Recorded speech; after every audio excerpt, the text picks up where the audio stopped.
প্রেমিকা ছাড়া আইবেন না।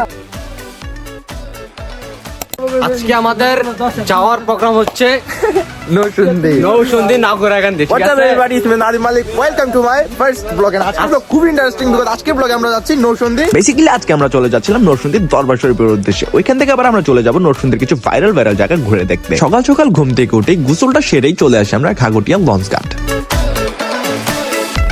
আর হ্যাঁ, আমরা শুধু একাই যাচ্ছি না, আমাদের সাথে যাচ্ছে আমাদের গ্রামবাসীরাও। এই যে আমি আসসালামু আলাইকুম দরবার শরীফে যাইতেছি নৌসন্দি খাওয়া যায়।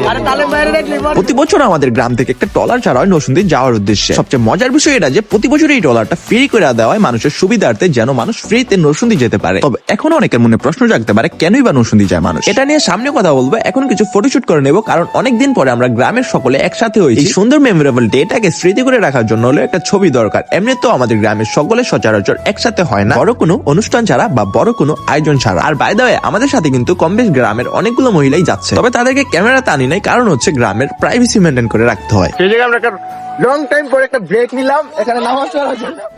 ও আরেক কথা গাইস, আজকের দিনটা ছিল বন্ধু শুক্রবার, যার কারণে আমাদের মাঝপথে ট্রলারটা থামিয়ে নামাজটা এখানে সেরে নিতে হবে। নামাজ পড়ে নাস্তা পানি খেয়ে তারপর ট্রলার ছাড়বো। সব এখন আমরা চলে যাচ্ছি নামাজ পড়ার জন্য। আর সামনে মসজিদ। দেন গাইস এখানেই সেরে নিয়ে আমাদের জুম্মার নামাজটা, দেন ব্যাক এগিন আমরা চলে আসি আবার ট্রলারে।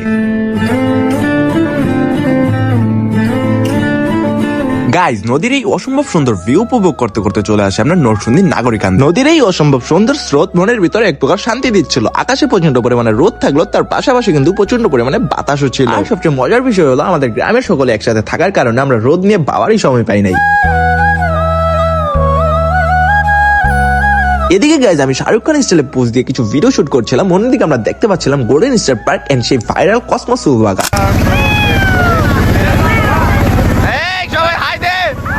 গাইজ আমরা গ্রামবাসীরা নদী ভ্রমণে কোথায় যাচ্ছি চলেন ক্লিয়ার করে দিই। প্রতি বছর নরসিংদী দরবার শরীফে একটা মাহফিলের আয়োজন করা হয়, আর আমরা সেই মাহফিলটাতেই যাচ্ছিলাম।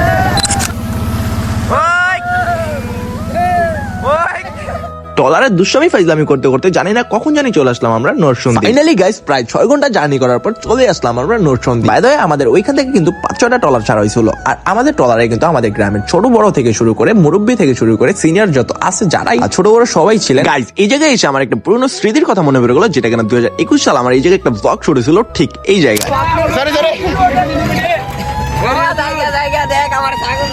ও আরেক কথা গাইস, এখান থেকে আমাদের গন্তব্যে যেতে আবার একটা গাড়ি নিতে হবে, যেখানে আমাদের জনপ্রতি 20 টাকা করে গাড়ি ভাড়া পড়বে।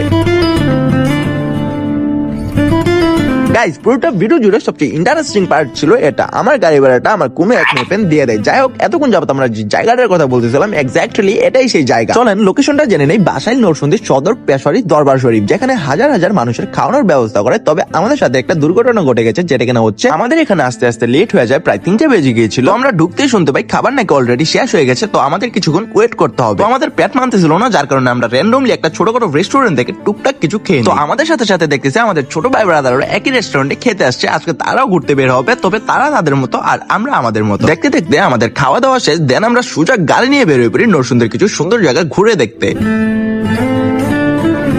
গাইজ এখান থেকে হেঁটে যাওয়ার একটা রিজন আছে, যেটা কিনা আমি আগে আপলোড দিয়ে দিয়েছি আমার পেজে। আর এই সেই ভাইরাল কসমোস ফুলবাগান, যেটা কিনা রিসেন্টলি টিকটকে খুবই ভাইরাল। আমাদের হাতে সময় কম থাকার কারণে আমরা সোজা চলে আসি গোল্ডেন স্টার পার্কে। তবে আমরা সময় পেলে অবশ্যই ভিজিট করব কসমোস ফুলবাগান। যাই হোক, এখন আমরা ঢোকার জন্য টিকিট কেটে নিচ্ছি জনপ্রতি 150 টাকা করে। গাইজ গোল্ডেন স্টার পার্কে কিন্তু আমি ফার্স্ট টাইম আসি নাই, গত বছর ঠিক এই টাইমটাতে আমি এই জায়গায় আসছিলাম। তবে এই বছর এসে আমরা যে চেঞ্জটা দেখতে পেলাম সেটা হচ্ছে গত বছর টিকিট মূল্য ছিল মাত্র 100 টাকা, তার মধ্যে তাও একটা রাইড ছিল। বাট এবছর টিকিট মূল্য হয়ে গেল 150 টাকা, বাট তার মধ্যে কোনো রাইড নেই। তবে চোখের শান্তির জন্য আমার মতে এটা একটা বেস্ট প্লেস। এই যে নাগরাকান্দি যাইবেন, হ্যাঁ হ্যাঁ অটো সাহায্য অটো লইবেন, সাত ছাড়া অটো আনবেন না, সাত ছাড়া বিশেষ করে প্রেমিকা ছাড়া আইবেন না, ওই জায়গায় মজা পাইবেন না। গাইজ গোল্ডেন স্টার পার্ক নিয়ে যদি কিছু বলতে যাই, এক কথায় দারুণ ছিল এখানকার পরিবেশ। আমি দুইবার এখানে আসছি, আর দুইবারই তার প্রেমে পড়তে বাধ্য হয়ে গেছি। সবচেয়ে বড় বিষয় হলো এখানে বিনোদনের জন্য রয়েছে আলাদা একটা প্লেস।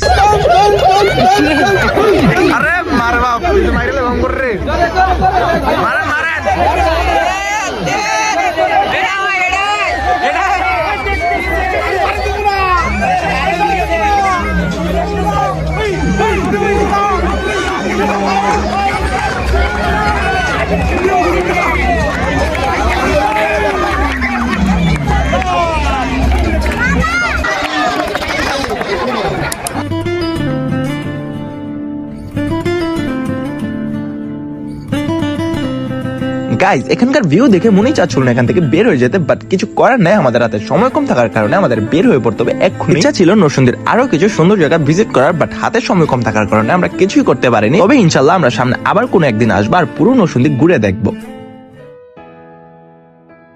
গাইস আপাতত আমরা গোল্ডেন স্টার পার্কে বিদায় দিয়ে চলে যাচ্ছি আমাদের নেক্সট গন্তব্যে নরসিংদী রেল স্টেশন। ওইখানে গিয়ে আবার আমরা কিছুক্ষণ সময় স্পেন্ড করবো, দেন আমরা সোজা চলে যাবো মেইন গন্তব্যে, যেখানে আমরা আসছিলাম পেশোয়ারি দরবার শরীফে। গাইস দেখতে দেখতে চলে আসলাম আমরা নরসিংদী রেল স্টেশনে। এখানে এসে আমরা অনেক এনজয় করলাম, দেন অনেকগুলো ভিডিও প্লাস ফটোশুট করলাম, দেন ছোট্ট একটা স্বপ্ন পূরণ করে নিলাম ট্রেনে উঠে। ট্রেনে চড়তে পারি না, কারণ হচ্ছে এই ট্রেন যাবে ভৈরব অনেক দূর, আর আমাদের হাতে ছিল না সময়, বুঝতে পারতেছেন আমরা আরেক জায়গায় আসছি। আমি ঢাকা গিয়েছিলাম দুইবার মেট্রো দিয়ে ঘুরতে, বাট ওইখানে গিয়েও আমাদের ঘোরা হয়নি। তা নিয়েও আমাদের দুইটা ব্লগ অলরেডি পেজে দেওয়া আছে, চাইলে দেখে আসতে পারে। গাইস চলে আসলাম আমরা পেশোয়ারি দরবার শরীফে। পুরোটা ব্লগে ছিল শর্টকাট, অনেক কিছুই আমরা তুলে ধরতে পারি নাই। এখানে এসে আবার আমরা আমাদের টিম মেম্বারসরা মিলে বসে পড়লাম 70 টাকা বিরিয়ানি প্যাক করতে। আজকের মতো এখানেই দেখা হবে নতুন কোনো ভিডিওতে, ততক্ষণের জন্য ভালো থাকবেন, সুস্থ থাকবেন, আল্লাহ হাফেজ।